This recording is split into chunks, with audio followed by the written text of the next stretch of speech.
Are you interested to know what I'm planning to do in my Amazon business this October within the UK? Then stay tuned. I'm going to share with you everything that happened in September and my plans for October.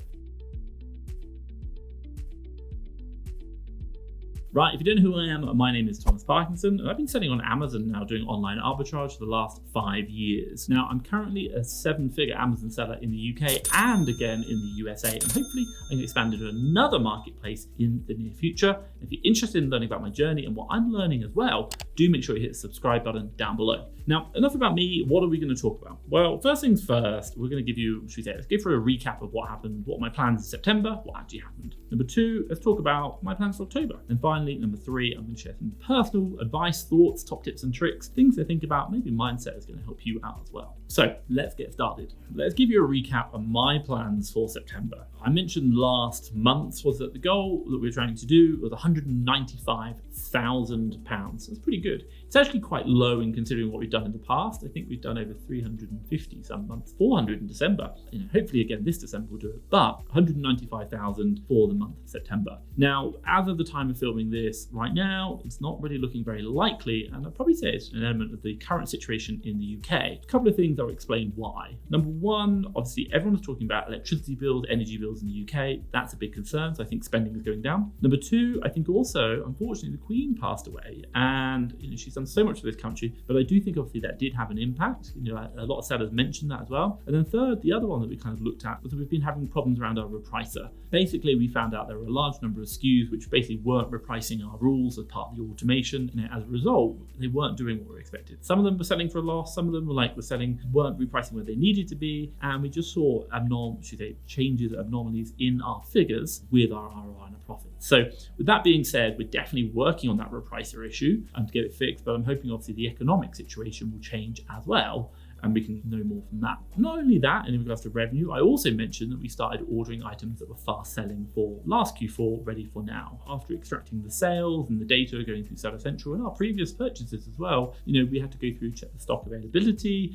and so far we've seen that actually about 80% of the items that we purchased last year are now available. But considering the economic changes, they maybe don't align with our criteria. So what do I mean by that? Well, previously they were on discount, they were on sale. Right now they're not. They're more expensive, and the market has shifted as well. So we're not making as much profit from them if we were to buy them. So a lot of them we haven't actually sold or purchased because while they're available, doesn't mean they're available at the price we need. So annoying, but hey, welcome to life. This is the way Amazon works, and we have to figure out different ways of working each year. Fortunately enough, we can't keep selling advent calendars every single year. Okay, so question for you guys. I'm talking about my plans for October, but also just done a recap in September. I want to know, what was your results in September? Were you up on target, down on target? Let me know in the comments down below. So this leads me nicely on to my plans for, Amazon UK in October 2022. So what are we looking at? For October this year, we're now planning to go for a target of 230k in sales and our revenue. Now, this is based on our projections and what we're looking to do across our yearly plan. And the one thing which I will say is we're actually looking to do the same gross profit, very similar to what we saw last year. Now, which is interesting because last year, I think the sales were lower than what we're planning to do this year. And the reason is just what we're not seeing the same margins available from the products. It's a more competitive marketplace. And perhaps maybe it's things to do with the repricer, the Queen, and what's going on in the economic situation that wasn't available last or wasn't there. So we'll see. I'm hoping it will be a temporary thing, but we're actually looking to do more revenue for the same amount of profit. Now, the second one for us is we are looking to spend about £150,000, which is a lot of cash, and over this October period. Now, what I will say is that this is going to be a challenge since there are lots of suppliers which are right now not offering discounts, which were available last year. And also, as well, this has really affected our replenishables that we go through. And we to give you a statistic, we normally buy about 80% of our products we replenish, and they're just not available anymore. So that's caused a real problem for us, and as a result, also as well, it's also decreased our profit margins because what is available has actually been lower. I think I kind of alluded to that in the last section. With that in mind, it has been a struggle to find deals, and we are finding that. So what we've done is we've decided to create a challenge within our teams to give incentive, or should we say break the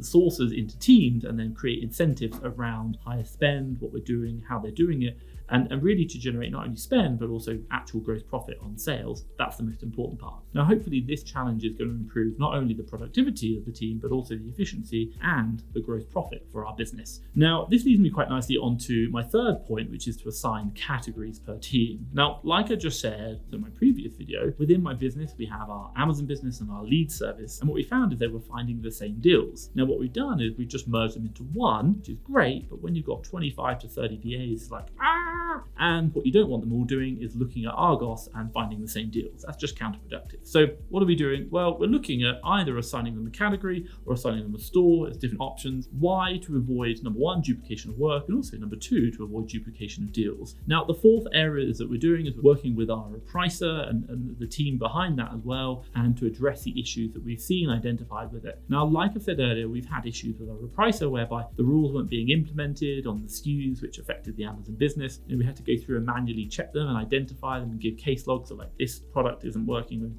Here's an example of that. And we're also reaching out to our Repricer to really identify and address those issues. Like, we are looking to see a resolution in that. If not, we might try another Repricer. So watch this space. I'll let you know what's going on. Now, the fifth and the final plan is to talk about our accounts. Now, we want to get better optics on our gross profits, daily, weekly, and monthly. And what we've identified is that we are getting variances between what our profit and loss software is saying and what the month-end reports are saying when we do our full zero accounts. Now, we really want to get a clearer understanding of why this is happening, what's going on, and then also be able to identify, track it, and change it, because otherwise we're just going to have massive problems. As business owners, we should outsource or hire or build a team to do the most time-consuming, repetitive tasks. Having a team of especially VAs and finding those deals is going to be so important to getting you going from a solo entrepreneur to being a business owner. And there is a difference. Now, if I just talk about my USA business, we actually got 3 sourcing VAs, 1 purchasing manager, 1 admin VA. I managed to get to $1 million in sales with just that setup. Absolutely incredible. But it all starts with that first sourcing VA. Now, if you're interested in,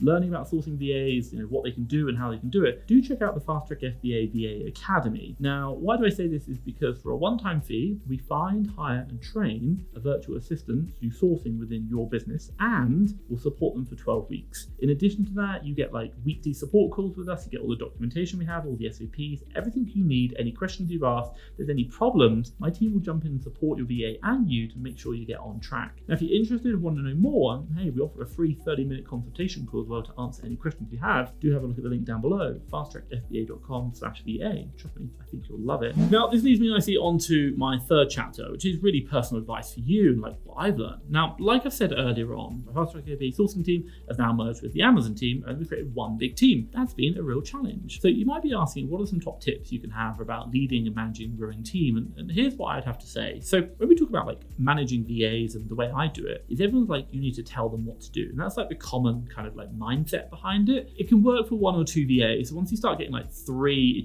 it doesn't really work. And the reason is your team gets too big for you to tell them what to do. And what you're also doing is you're building a culture. Let's call it a culture of compliance and direction, but not a culture of innovation and a culture of whereby they take initiative. And what you really want is your team to, go out there and find the solutions and adapt to the marketplace, not have to wait for you to tell them. Sorry, sir, I didn't do it because you didn't tell me what to do. And you're like, oh my God, do I have to tell you everything? I've seen that so many times. So what do I recommend? Focusing on the outcome, focusing on the result first. In the VA Academy, we talk about deals per day and then spend targets. And then once you've done that, that's what you're always measuring to. And then you coach, you support your VA to do it. But at a very fundamental level, it's the VA's job to get the result, not your job to tell them how to get the result. And there is a difference. If they say, I don't know, and you say, okay, cool, well, I'm here to help you. I'm going to help you out, but I want to be very crystal clear. I'm not going to be able to tell you all the answers to get you the result. And if I say something and you do it, you might get close to the result, but it is your job to go and find out the connecting between what I tell you and what you need to do to get the result that we're looking for. Rather than, let me tell you exactly what I need to do, you go and do it, and if it doesn't get the work, well, it's not the VA's problem, it's now my problem. So I really recommend for you, if you've got a team and you're looking to do it, don't focus on so much directing, telling them what to do. Focus more on the result, and then focus on coaching, supporting, guiding them to help get them to get the result. But again, hold them accountable for the result. Now, if you want to know more, do join the Fast Track FBA VA Academy, the service I talked about before. support. Why? Because we talk about this all the time. We have great projects, we have great SOPs, great mindsets, and great weekly support calls that can help you out solving these problems. And it's just going to help you level up your business. And again, that link will be down below. So do check that out. What I will say is, after going through my plans for October, you might want to learn about how VAs can help you grow your Amazon business. So I'll drop a video around here about how virtual assistants can help grow your Amazon business. Check that out. I think it's really going to help you. And obviously you can see my journey as well and what happened as well. Now, hopefully you've liked this. If you have, give me a big thumbs up. And hey, if you want to see more videos like this, do hit the subscribe button down below. For myself, Thomas Parkinson, and Fast Track FBA, thank you very much.